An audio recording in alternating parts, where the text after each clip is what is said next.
Hi, I'm Brady with Badger Welder. So you got your Badger Welder, how do you start welding? Before you begin, make sure you have read and understand the operations manual.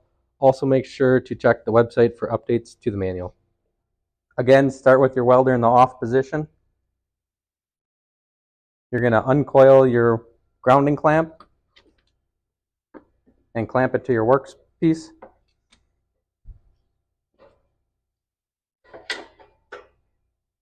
We're going to uncoil the welding torch.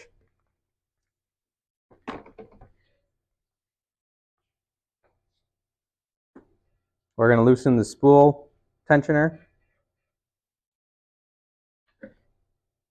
We're going to turn the welder to the on position.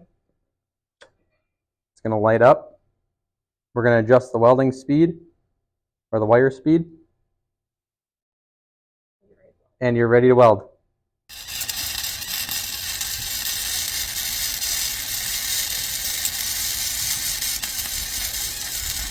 When you're done welding, let your Badger Welder cool off and tighten the spool holder before packing it all up.